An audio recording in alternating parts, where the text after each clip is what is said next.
Hello and welcome. My name is Sarah Bowen and I'm here with my other half, so to speak, Merle van den Akker. Hey guys, welcome to another episode of Questioning Behavior. You're the dummy that don't believe in science. All your projects always be denying. You're the dummy. And the behavior that we're questioning today is actually what the future of behavioral science is going to look like. And I'm really excited to announce who our guests are, or interviewees, if you will. But yes, we've got two of them, because we've got the hosts of the Behavioural Grooves podcast. So we've got both Tim and Kurt in, which is interesting because then you have jammed four interviewers in the podcast together. And Sarah and I will have to admit that when it comes to the four of us, Tim and Kurt are slightly more fluent in the job of interviewing, but now they're going to be the interviewees. So it's going to be interesting. Yeah, no, we've turned the tables for better or for worse. But no, this is our most jam-packed interview so far. It was fun. Yes. And we're not really talking about a light topic either. We're just casually talking about the future of behavioral science, because who better to tell you about the future of behavioral science than two people who've started a podcast and have done easily over 100 interviews with people in the field, very prominent people in the field. So they ought to know, right? They ought to know what's up. Well, I mean, we hope that they've learned something, right? There's all of those hours of talking to people. But I joke. I mean, I should say, actually, that Tim and Kurt are a real big part of the reason as to why we even set up Questioning Behavior and why you are listening to our voices right now in this sort of very meta sense. Because before we set up Questioning Behavior, we were actually guests on the Behavioural Grooves podcast for a new series that they're launching called New Voices. And to be honest, I blame Merle, for being, so out there with her blog and such a personality. Yeah, people are looking. They're like, "Who should we interview for New Voices?" There's this Dutch girl who's, well, she's writing 4 articles every week. Yeah, maybe we'll talk to her. And it's not 4. It's like 3, and one of them is an interview, okay. And often I have a guest writer, so it's really not that bad.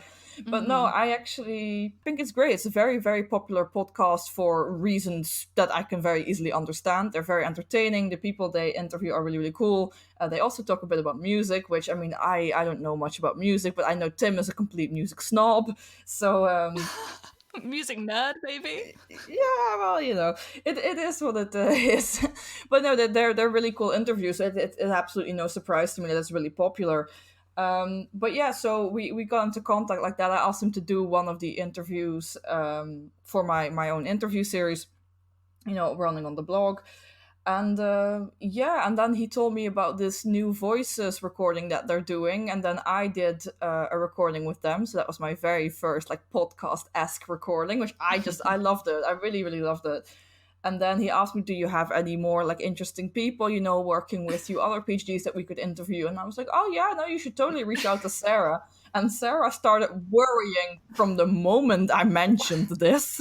Oh God. I mean, I have some incredible imposter syndrome that I have to deal with. So when I got an email from Tim being like, hey, so this is the podcast and Merle said that you were an interesting person to talk to. I have to admit, it took me maybe 2 weeks to summon up the courage to even reply to the email. Because, that's rude. That's just rude. No, because I'm a huge lover of podcasts myself. I've been listening to podcasts of all shapes and sizes pretty much every day for the last couple of years. So that's I love impressive. them. And also I was like, yes, I really want to do this, but also I'm scared. I'm terrified. So it took me a while, and I did apologize, and I said, I'm really sorry. I've just been really battling with this imposter syndrome, but if it's scaring me, then I guess this is something that I should be doing, I know that I should be taking these opportunities, and it was a great experience, and Tim and Kurt was so generous with their time, and it was really fun. It was so fun, actually, that I thought, well, maybe we could have a crack at this, and here we are.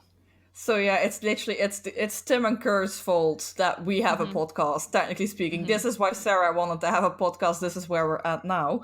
So without further ado, I suppose we should actually invite the perpetrators on and just dive into it and just talk about behavioral grooves, talk about what they've learned throughout all the interviews they've done. Because I swear to God, there's a lot of them, which which is for Sarah and I. This is a goal to aim for, to have as many episodes. To have qualitatively, or to have episodes of of that quality. So, we have role models in the podcasting world. So that's really, really cool. So, without further ado, let's just introduce these role models and let's just dive into it.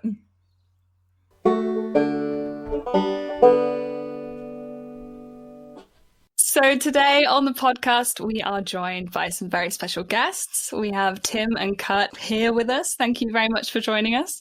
We are excited to be here. It is you for having always us. a pleasure to talk to you, the two of you, and it's fun to be on your podcast. So thanks for inviting us. I know. Sorry about the role reversal. You guys are now a little bit in the hot seat.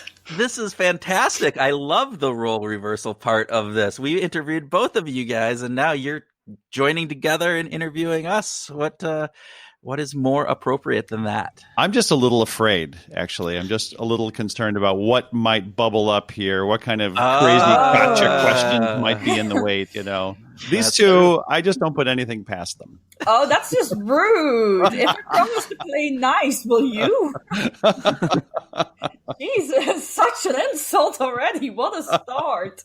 Yeah, I'm not so scared. I think they're going to offer us softballs up that we're going to just have nice, easy questions.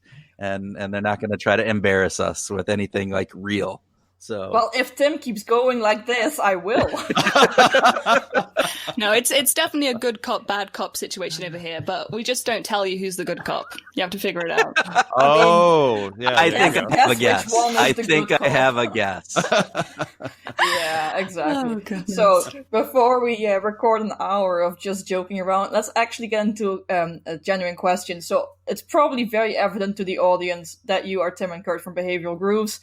I think it is one of, if not the most popular behavioral science podcast. So the ultimate question then becomes, why do it? Just why? So we started this on a whim. And I will go back and try to tell the story. So Tim left his job where we had known each other. He worked for another company that we partnered a bit with. And so when he left his company, three years ago? Okay. We said, we got to do something together. And so we got together back in those days when you could actually meet face to face and get together. Wow. And we started brainstorming ideas. We went through a bunch of different ideas. And the one that we actually settled on was not a podcast. It was a thing called a meetup, and a meetup is a local gathering. And we decided to have a local gathering of people to talk about and learn about behavioral science. And we wanted to build this community of people who are interested in behavioral science and applying it to work and life. And we called it Behavioral Grooves. And so we had a meetup. And then the second time, Tim, who was our guest for the second show? James Heyman, who has worked and written with Dan Ariely, and we were super excited to have him as a guest and speaking. But we knew that we were going to probably have 20 to 25 people show up at this meetup. It's a small meetup, right? That was not acceptable for us. And we just figured this would be a great time to expand this. And I had just done a radio interview a couple weeks before, and Tim is a musician and he has all this recording equipment. So we put those two things together and we said, hey, why don't we couldn't we just invite James in an hour early? We'll have the recording equipment. We'll record a podcast. How hard could that be? And it'll be a great thing because every month we'll just put out a podcast with our guests. We'll have them come in an hour early and we'll do it. And that's how it started. And obviously it morphed big and bad from there. So I was about to say the concept has maybe slightly changed. Yeah. It has changed a lot. And what's so embarrassing is that I did have all this recording equipment, but I thought, this is just going to be really simple. Let's not have a mic for everybody. I just had one USB mic. We're in a bar. Yeah. And so Kurt is on one side and James is in the middle and I'm on the opposite side of James, and the three of us huddled around this little USB mic Intimate. with yeah, exactly, kind of intimate, in a bar where we recorded this. There's all kinds of background noise. I'm embarrassed to listen to the very first episode. I love it. So. But it was enough to get us thinking, actually, this is kind of fun. And we really enjoyed the conversation. And then we thought, well, if we're going to record people, we have all these friends and colleagues and people connected, our relationships with Carnegie Mellon and Warwick, where you guys are in school, right? So I have all these connections. Why not? Let's start recording those people. So we did. And that just led it down to, well, we have all these people we need to talk to. So why do it once a month? Let's do it once a week. That was insane. That is when it started to get crazy. But it's fun. Fantastic. I mean, before you guys became Behavioural Grooves, you were interested in behavioral science. So how did you get interested in behavioral science? Was it sort of a natural progression? Tim, you go. Well, this is something that I've talked to Merle about, and it was it started actually with started in college with just a little bit of a mild curiosity that kind of fizzled out because of just getting into different jobs and really focused on different things. But then I started working in the incentive business, and the incentive model was tell the clients that ask for cash incentives that's not as effective as using tangible rewards. So let's just sell the clients tangible rewards. And I said, well, why? And they said, well, it's because it works better. I'm like, well, why is that? And they and my own, colleagues were kind of like, well, that's just what we see. I'm like, that is not a good enough answer. And so that led me down the rabbit hole of why, and actually ended up with 2 studies that were instrumental in me diving in deep. And the first was the taxicab study, Richard Thaler, Colin Kammerer, Linda Babcock, and George Lowenstein. And the second was A Tale of Two Markets, James Heyman and Dan Ariely. I see. And both of those so solidified this idea that, wow, there's a bunch of research out there that's terrific. So why not dive more into that? And that was like taking the blue pill and going down I followed Alice down into Wonderland. It was terrific. Yeah. Mine's a little different. I, was getting my MBA. I've always been interested in why people are doing what they do. It's just been fascinating for me. And so I love my social psychology classes. I love my psychology classes in college, various different pieces of that. But I was getting my MBA, going down the business perspective. And I ended up taking a consumer behaviors class. It was a PhD level class. And so we basically read research journal articles.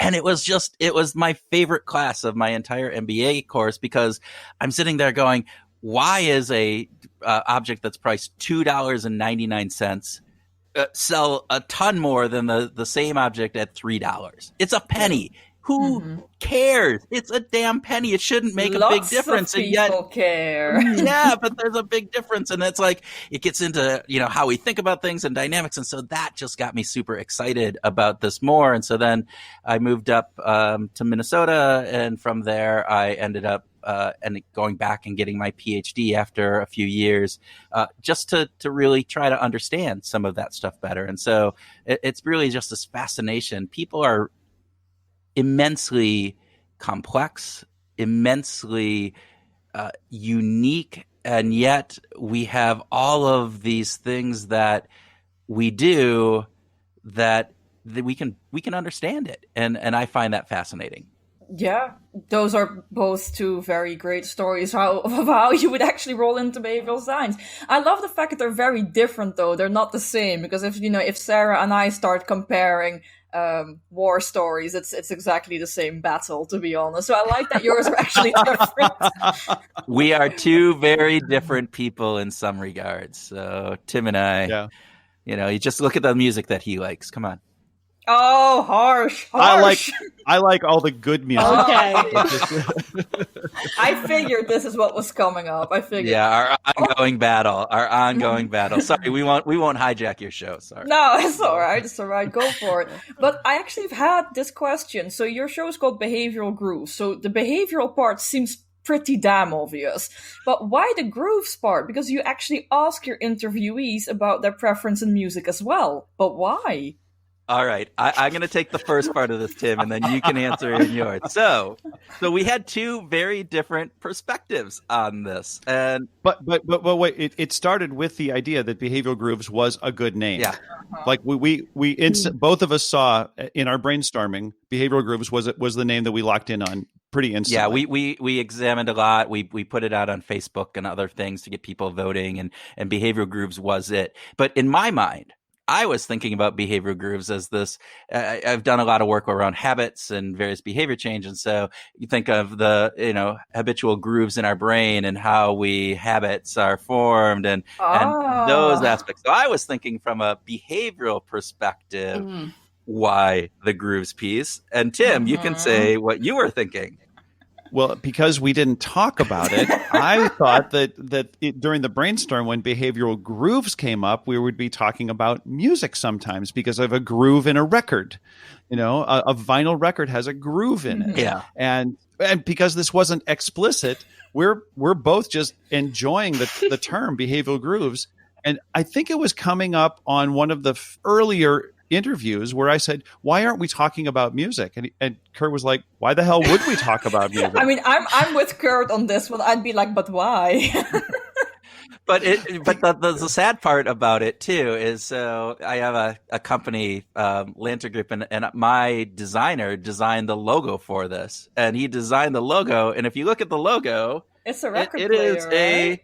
It's a groove. It's like a record player. So Tim got and I don't even remember having conversations about the G is this record player on it, and so Tim's grooving one out in the end. Clearly. Yeah. I think it's for the best though. Yeah. Yeah. Thank you, I'm Sarah. with you. We both feel like when we get to that part in our conversation with our guests that we talk about music, it always opens up the sort of the humanity of who we are, because music can be very personal and very it gets in some ways a little more intimate because we're talking about our very, very personal preferences, and it's really cool. I love that part of our conversation. Well, and what surprised me about the musical conversations is that many of them, not all, but many of them actually start to touch on some behavioral aspects. We have gotten people who bring in this idea of how music impacts our brains and our thinking and our emotions and all of those conversations that come out of that.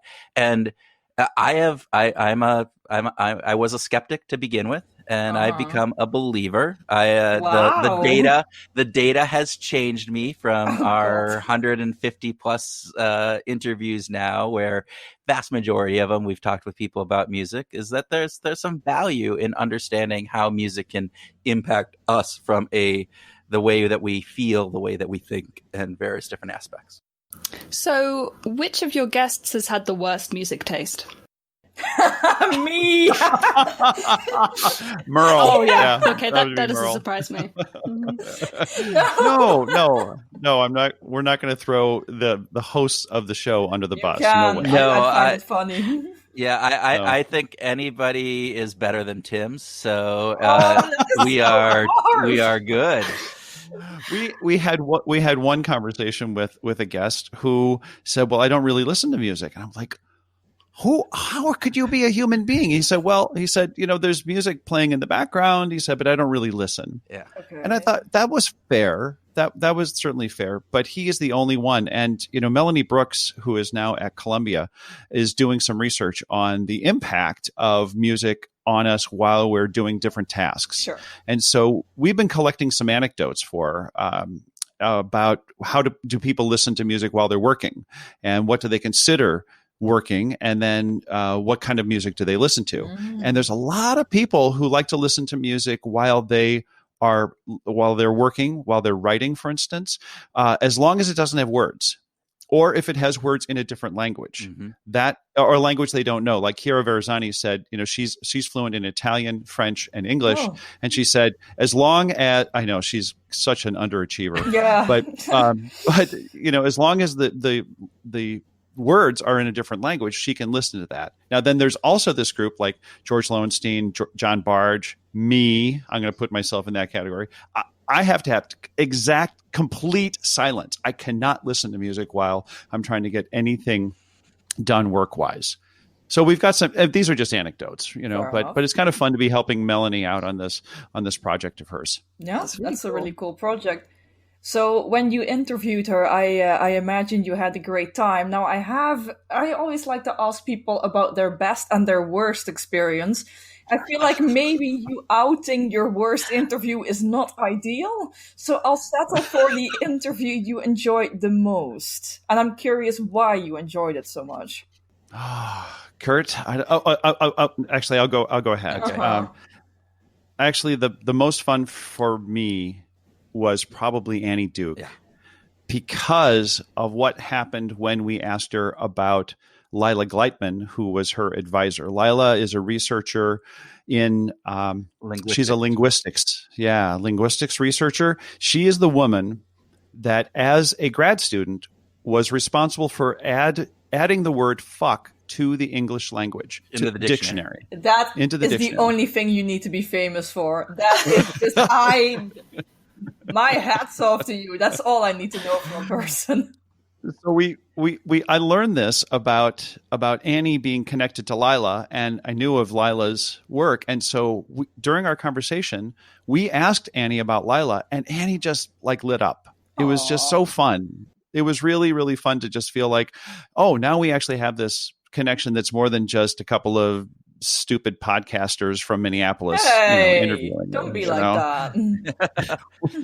So that was the most fun for me. Kurt, how about you? Well, Annie was obviously one of my favorites as well, just because she's Annie Duke and is, oh my gosh, it's a mile a minute, and the insights that you write. I write down notes every time, and I had 3 or 4 pages of notes at the end of that. That's wonderful. I don't know if I can have a favorite. I have tops. Some of these people that we got to interview are just like heroes to me, right? So we have interviewed George Lowenstein, who again was I've read his work and have just been sitting there going, oh my gosh, it's fantastic. Gary Latham has been a recent one who was cited in my dissertation. And I'm sitting there going, I get to actually talk to, the guy who's developed goal setting theory along with John Locke. Yeah. John Barge is the one that's going to be coming out soon, who is again another big guy, and I've been into priming for years, and I know it's been controversial to a certain degree, but he was a wonderful Nothing more guest. fun than a controversial topic. Yeah, I know. It was good. And then John was a great interview. Yeah, and then we've had one of the other pieces that I really enjoy about what we in some of the interviews that we've done is we haven't done as many of these lately, but we had for a while. We were doing accidental behavioral scientists, where we were talking with people who were applying behavioral science principles, but they weren't doing it necessarily purposefully or with the understanding of what they were doing. They were just doing their business or doing the different things. And we interviewed a number of those. So you think of Rob Burnett Burnett was a wonderful one. Well told story in Nairobi, where he's using comics to try to decrease teen pregnancy and increase business literacy among the youth within Kenya. And it's working. Nice. And Wow. it's social proof, and it's things like using narratives and loss aversion aspects of pieces, and he's using all these concepts, but he doesn't know that. He's not purposely doing it. It's just it works. And so some of those interviews were really fun as well. Actually, 99% of our interviews were great. There may be 2 people that we didn't like. I won't mention names. Oh, is it me? Please don't tell me. Yeah. It's me. Are you in the room with him right now? That was sarcasm, folks. That was sarcasm. I'm trying. Well, let's just say to be funny, and I'm not the humorist. So. Yeah, let's just say it wasn't you, Sarah. That narrows it down a little bit. Yeah. Should I just leave? I can't leave. It's fine. Oh god, that's hilarious. Oh, I'm glad we feel comfortable enough with you guys that we can joke around. That is definitely not the case. It's neither of you, and there has not been any of our interviews where we're going, this was horrible. We would not publish them if that was the case. Obviously, some I think are more insightful, some are more fun. It's just different personalities, different people, different research, different topics. Yeah. That's the wonderful part about this. Yeah, and because we both love the why we do what we do question, we can find that in everyone. Everyone will reveal that. Every single conversation will bring that to the forefront in some way. And so we haven't had a single interview that was bad, just not at all. Well, you just name dropped so many names just then. It was quite impressive. But is there anyone you haven't interviewed that is on the wish list? I mean, you could do a shout out right now. I'm sure they're listening. Oh, we have our whale list that we have. We have that whole list. I should pull it up. But I can go from memory. Okay, go. Well, let's just start with the Nobel Prize winners. Let's start with Danny Kahneman and Richard Thaler. Yep. Let's just start there. Paul Slovic. Yeah, Jonathan Haidt. We have a whole list, and I'm drawing a blank on these people now. So Laurie Santos, Nina Mazar. Yeah. I've been fortunate to have been working with academic partners for about the last 10 years or 15 years, actually. That helps. And so it really does. So, I mean, I've had conversations with people like Ron Kivitz and Yuri Ganezi and Yuri's wife, Ayelet, they're wonderful, absolutely wonderful people. And I worked with Dan Ariely on a couple of projects about 10 years ago. But they're busy people. And so, we would love it if they would say yes. Yeah, Dan has not been on the show yet. We need to get Dan. He's on that list. The one that I think is interesting for me is actually Alan Alda, who was the actor on MASH, but he has recently been doing a lot of work on communication and specifically how scientists communicate to lay people. And I would love to have him on the show just from the perspective that my mom passed away a number of years ago. But if, I could tell her all these names of all these people that were on the show and she'd be like, that's nice, Kurt, the motherly way. But if I could say Alan like Alda, we interviewed Alan Alda, she would be like, oh my gosh, and so that's one of my underlying motivations on that. Besides, I think he would be a great interview. So you're doing it for mom. I love that. I think that's cute. I think that's a great motivation. Why not do it for your mom? Make the parents proud. I'm still working towards it. I get that. Thanks, Tim. So, I mean, you've managed to interview so many people. And how many podcasts have you actually released? Episode? What number are we on now? We are on 150 something. 150, and then Tim and I have also foolishly decided that we started a second podcast called Weekly Grooves, which we don't interview anybody, where it's just Tim and I, and we go for about 15 minutes and we take a topic that is current in the news. And we try to apply a behavioral science lens to it. So we've been doing those since the mid part of January. So we have another 20 of those that are on there. So on top of that, so we got about 170 episodes between the two, between Behavioral Grooves and Weekly Grooves. So no biggie. No, well, it's, you guys know what it's like, right? Aside from the effort of setting appointments and setting up time and sort of prepping for all those kinds of things and the technology and the investment and microphones and squadcasts and all that kind of stuff, there is just the joy of getting into these situations where we get to talk to people that we really respect and learn about what they care about. And that is so rewarding in and of itself. It has been a great source of learning for us to be able to talk to some of the world's experts across a wide variety of domains. And for me, it's and I think for Kurt too, it's almost like a masterclass. Oh my gosh! Every time we get to sit down and spend an hour with George Lowenstein is like a masterclass. Yeah. Every time we get to sit down with John Barge, and honestly, our conversation with John, which has not been published yet, but oh my gosh, we had so much fun in our conversation, and we learned so much that I can anticipate that we're going to do it again. Yeah. That we'll come back and do more because, in part because I think we're just good fans. Fair enough. But it is so rewarding for us to learn from all of these really very, very bright people. Oh, I'll double down on that, Tim, and just in this idea that it's this masterclass. So, behavioral science is a huge field. There's so much to cover. There's so many different avenues that you can go down. And my background is on employee motivation, some habits and behavior change stuff. But that was where my area was focused.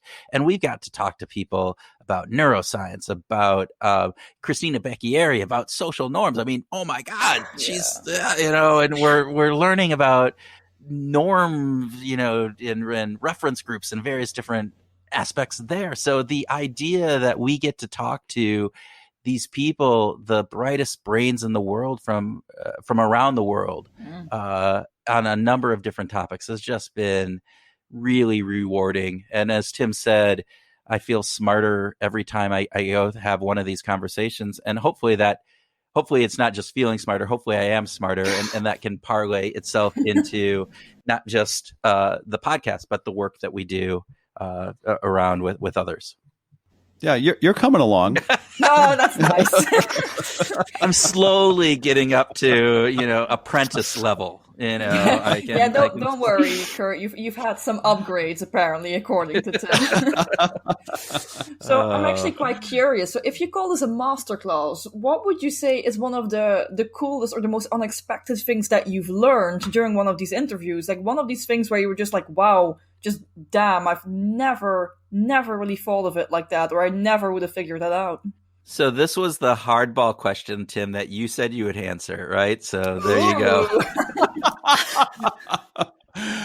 Oh, wow. So the first thing that comes to my mind, so this might be a little system one thinking, but the first image is our conversation with George Lowenstein. That's fair. We were at Carnegie Mellon, and by the way, I had been working with George for about 7 years on some goal setting research. Mm-hmm. So had a good relationship with him. And Linda Babcock absolutely said, George, you have to be on this podcast, because George was not interested in being on the podcast. But Linda sort of forced him. And so she came down, and we were at Carnegie Mellon in a pretty comfortable setting.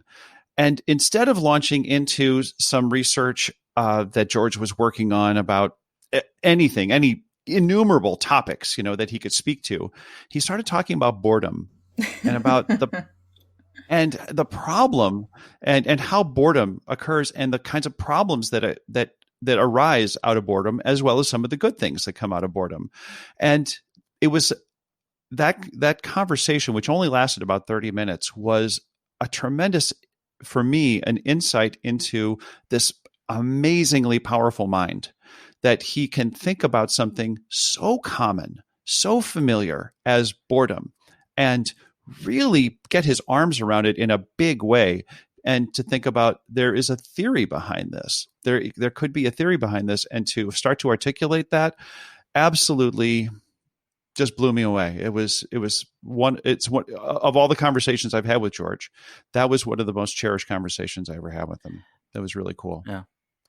So I don't know if I've had a aha moment, but I will say I'll go back to Annie Duke. She's a total fan favorite, isn't she? She is. I don't know. We've fallen in. We're fanboys of Annie Duke, and for whatever reason too.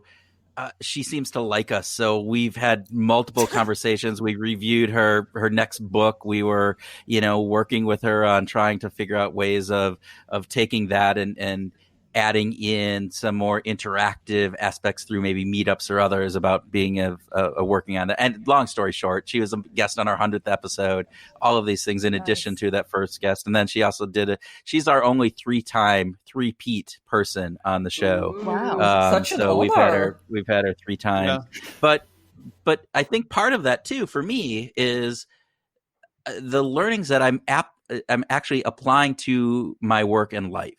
And because of the way that she states she's not a researcher. She's just she's compiling and curating all of this. And then she's thinking about it different ways, and she's putting it in a different perspective. So, her book, Thinking in Bets, is this idea of, hey, the way that we make decisions, we can improve upon. One is, instead of thinking about things in black and white, we should be thinking about things in probabilities. This idea that there's always this element of luck that comes into place too. So we look at, after the fact, we do what she calls resulting, which is just basically outcome bias, right? Where you're looking back at things. But we can't judge our decision making by how the outcome is, because, hey, I can drive through a red light and not get hit by a car. And that was a good outcome, but it was a horrible, horrible decision. Yeah. And just the way of thinking about thinking and this metacognition aspect of it, I've used that in my life more. And granted, it's probably because she was episode 30-something, 32.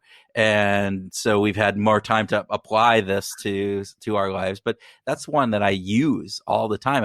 I consciously am thinking like, all right, am I 80% sure of this? Am I 90% sure of this? And so I start to label things as a percentage, as opposed to, yes, this is the way it is, or no, this is the way it isn't. And then also making sure that I'm not just judging how well my decision-making process is by the outcomes, as well as some other things that she taught us. Boredom and metacognition. Those are your favorites. I love it. Excellent. 2 answers I most definitely wasn't expecting, and that is all I was aiming for. Yeah. Well, that's good. I'm glad that we brought that to you, Merle. Yes, this is giving me, if anyone knows some neuroeconomics, this is giving me the highest form of pleasure. The most dopamine is being released. I love it. Isn't that great? Too much information. That's why we do this. Yeah. Oh, don't be rude. Don't be rude. Too personal. Too Oh, shut personal. You think my brain grooves are too personal for you, really? Oh, I love it though. Brain grooves. That would have been another good name, Tim. There you go. It would. Yes, it would. We missed out. Hey, a third podcast. Oh, Yeah, no. there we go. Holy hell. No. Let's just take that on.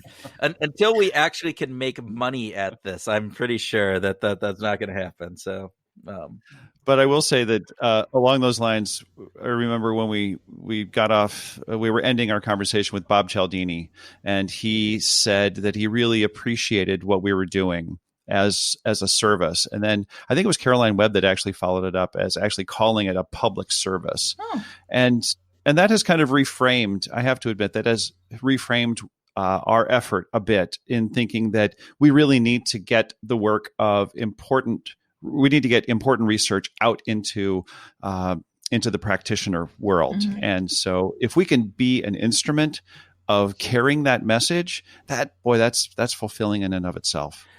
And I commend you guys, right? Because these, the world is big enough that we can have multitudes of this. And this is what this is about. It's about getting these ideas, these thoughts, that either to get people to think about them more or to convey and help people understand things better.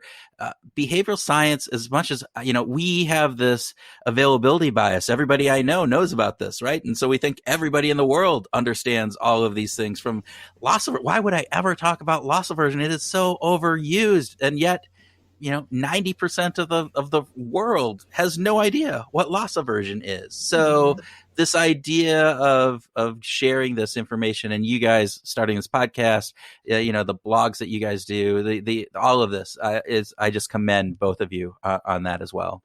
Yeah. I'm blushing. Can you tell? Well, can I just go well, no, we can't actually, but I want to go just a little bit farther in saying to adding to this compliment, because because Kurt and I, started, we embarked on this New Voices project to talk to PhD students, and we've interviewed both of you for that. None of those interviews have been published yet. We're still putting it all together because there's still more to add to it. We have 10 interviews, 12 interviews? 12 interviews. 12 interviews with New Voices, who are newly minted PhDs or young people in their PhD program. Mm-hmm.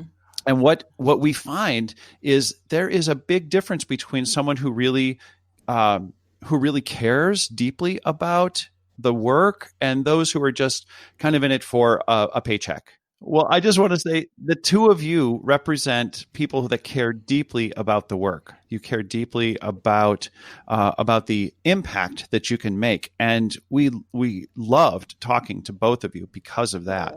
And so I mean, we're looking at this. I'm sitting here looking at the two of you, thinking you guys are the future of behavioral science. You represent the next generation, and this is exciting. This is so kind exciting. Kind of scary as well, though. I don't know. That's a huge if we are it, if we are it, I'm worried. I'm just letting you know now. But it's a nice segue, very nice segue to the next question I have for you guys. What exactly do you think the future of behavioral science looks like? Because you've interviewed so many people. You've interviewed people who've been in behavioral science for decades, which, I mean, I don't want to call out George, but I mean, he's been in behavioral science or behavioral economics for decades. I'm not calling him old, but he's very experienced, very seasoned. Like many other people, and then you've also had interviews with many younger people, like Aline Holtzworth, who is a lot younger. So I think she's not that far removed from Sarah and I, technically speaking, but she's done a lot of influential work. So interviewing these different levels of experience, these different generations, where is it moving towards? Where is this all going? So I'll take the first stab at it, and Tim can add his comments in later. So I think there's a couple things that we've seen. One is this idea that, behavioral science, and you look at Dan Ariely, Predictably Irrational, and a number of the other works that have been kind of instrumental in all of this. And it's about trying to find these generalizable aspects of behavioral science. And I think that the future is moving towards a more contextually based understanding of behavior, so that we are moving less about trying to generalize to larger populations and understanding that the nuances of our environment, of our situation, of a variety of other factors really play a big part in how we think and how we behave. And so that's this marriage of AI, machine learning, along with greater understanding. I have a problem with people when they talk about the replication crisis, because I don't think it's a crisis. I think it's actually lending value to what we're doing, because we're finding out more information that some of these studies, take out the whole bad p-hacking and the false data and all of that, but looking at some of these other ones that are just saying, hey, we didn't find this, and so what? Well, why not? What happened here? What is the difference? And if we can find what those differences are, we are much better informed about then how we can apply that effectively and appropriately. So I think that's one. My second piece is this idea of neuroscience.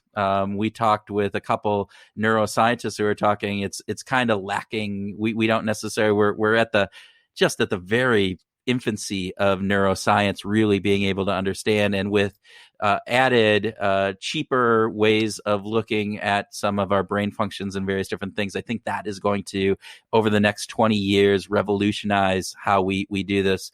And then a third thing for us, big thing that Tim and I talk about, is just the ethics.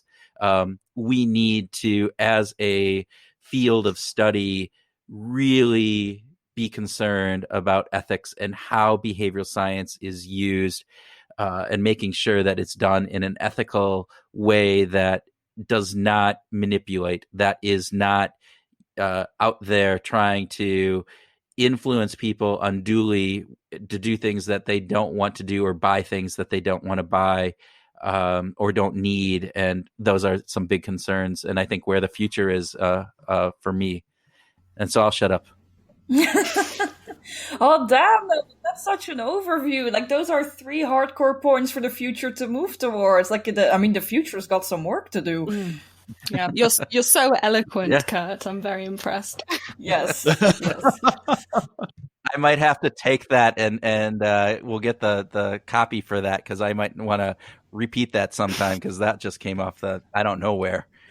That was perfect. And I have almost nothing to add to that, because Kurt and I are in complete harmonization. No, well, we're in complete harmony on those 3 topics. The only thing that I think I could add is that in talking about context, that the way that I think about it is that the more that we start to sort of bifurcate and limit and get into smaller and more specific delineations of experiments in specific contexts, I think that actually contributes to a broader understanding of who we are collectively. That we can aggregate by disaggregating the actual studies. We can ultimately aggregate a better picture of who we are as human beings. And so my hope is that more specific research and more, narrower studies will actually lead to a better picture, a higher fidelity image of who we are as human beings. But other than that, I gotta tell you, we're in lockstep on neuroscience. Chiara Verasani just said it perfectly. She said, in between the trigger and the behavior is the brain. We're missing more neuroscience in behavioral science, and then the ethics is just something that's top of mind for Kurt and I all the time. Why? I think because we're in the world of applying behavioral science. So we're in this world where we're working with corporations. And as much as I don't want to gouge corporations, I think, I'm a capitalist. I believe that there's positive things that are done through organizations. They provide goods and services that are needed.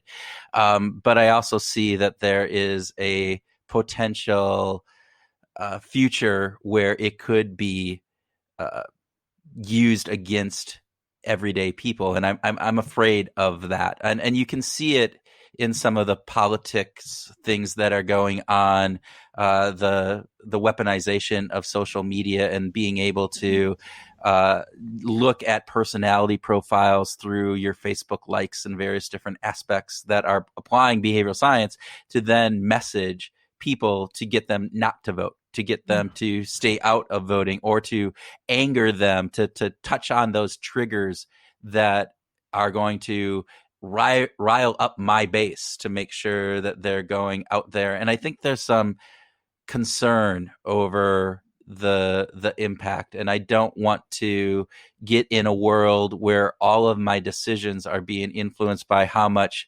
money that I can provide to a company, or the political leanings that I have, and that I'm going to be just inundated with messages that are tailored so specifically, and understanding my trigger points so well that I have to be concerned that do I have any autonomy at all? Or let's think about it from an employee perspective, that the research supports the idea that employees are happier when there's benefits and rewards that are non-monetary, and that those non-monetary rewards and benefits make the job stickier for most people in corporate environments. And so will there be a point where a corporation starts to say, I can spend less on wages and just spend a tiny little bit on these non-monetary rewards, and people will be happy, but they'll be earning less? Like, that would be an ethical problem for me, to be fundamentally taking advantage of the tools, the behavioral science tools, for the purpose of saving a company money at the expense of the employees. Yeah, particularly if their livelihood is such that they're at an earning spot where that extra money, as opposed to getting a toaster, they would actually be better off with the $40 or $50 that toaster costs. So you just described the behavioral dystopian future, or is it the behavioral dystopian present? I don't know. Yeah, but it's terrifying. It could happen. Yeah, it could happen, but we have to, and that's why we have to be vigilant. Yeah, and right? I think that's a really key piece, is that we don't want that future, that dystopian future to occur. I don't want to live in a Brave New World. I don't want to live in one of those future societies that is like that. And that's why I think ethics at our point is really important. And we need to discuss it more as a field. We need to have people researching it, and I don't know if we need to put some kind of guidelines around what this is. I know Cass Sunstein has been working on it. Others have been working on this as well, but it's a big deal, and I think it's really important. I think that's incredibly insightful. And lots of stuff to work on. I think what's kind of very exciting about behavioral science, I don't know, from my perspective, is that there is just so much more to do. The work is never done. So, we thank you guys for doing such a wonderful public service of producing and creating Behavioural Grooves. And long may it continue, I guess. Hopefully without a toaster. Well, thank you guys, and, Our pleasure. and seriously, we are. I think both. I can speak for Tim. We commend you highly for taking this on. This is. We talked a little bit before you guys decided to do this, and I thought we had persuaded you not to do this because it's such a big undertaking and scared you off. Not at all. No, I remember. So I remember sending, especially you, Tim, a fuck ton of emails. But to be very honest, the podcast was predominantly Sarah's idea. And once Sarah has an idea, it gets done. Yeah. I We love that. Sarah. Love that, Yeah, Sarah. let's just say I had some dirt on Merlin. Yeah. Well, we'll have to talk to you about that dirt sometime, because that will be interesting to find out. Don't But no, expose me commend like you guys. this. It's a lot of work for the listeners who are listening. It's a lot of work to put these on, and it really is something that you have to be passionate about, and you guys definitely are. And so, thank you. We appreciate it. It's good fun, especially since we got to talk to you guys. So for the listeners, although let's be realistic, you guys are way more famous than we are. But if they want to find you online, where would they find you? Which social media would you like to plug? I think we're big in, we've got Instagram and Facebook spaces under Behavioral Grooves, but Twitter is probably, where we spend a lot of our time. And of course, we have a website, www.behavioralgrooves.com. And then from there, you can actually find Kurt's and my individual consultancies where we actually earn a living. Where that money is made. I know it's a crazy thing sometimes, actually, earning a living on this. So my Twitter handle is @whatmotivates, and Tim is @Houlihan. I got that right. All right. Beautiful. That's a true partnership when you know each other's Twitter handles. You've made it. That's a bromance, mate. That's straight up love. It is a bromance. Our wives are jealous. So. Ooh. They should be. Oh, okay. I feel like we're getting into slightly more private territory here. So I think I think this is time to say goodbye, guys. Again, thanks so much for coming on. It was a great talk. I could keep talking to you for several hours, but I don't think that's what timing and planning is going to allow for today. But thanks again so much. Thank you. Our pleasure.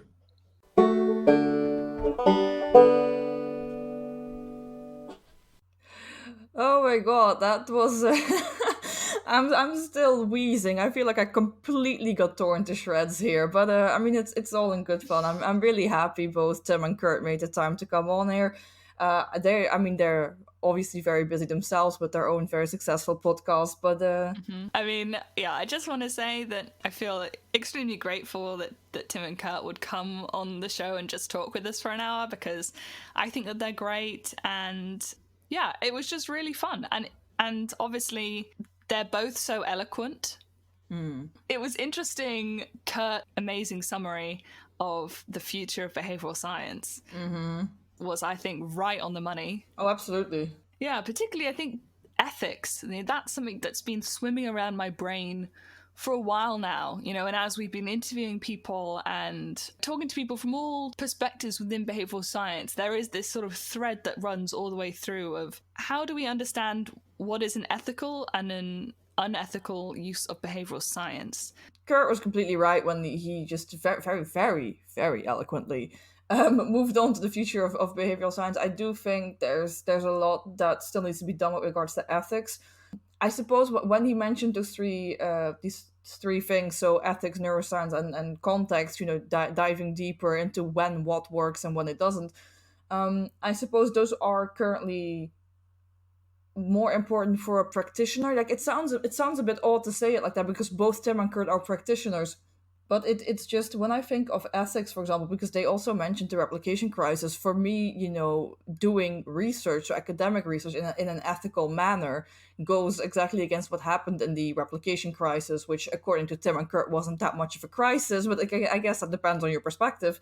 And I think ethics in academic research moves in a very different direction as the application does for the ethics in the realm of practicing. So I thought that was interesting. But yeah, I mean, they gave us a practicing perspective, which, I mean, obviously we're both still academics, so I think it's good to have that perspective, though. But yeah, neuroscience I'm excited for. The merger between behavioral and neuroscience. I am ready. I am keen. I will learn Brain Voyager as we speak. I mean, I'm not, but I can get to it if I have to.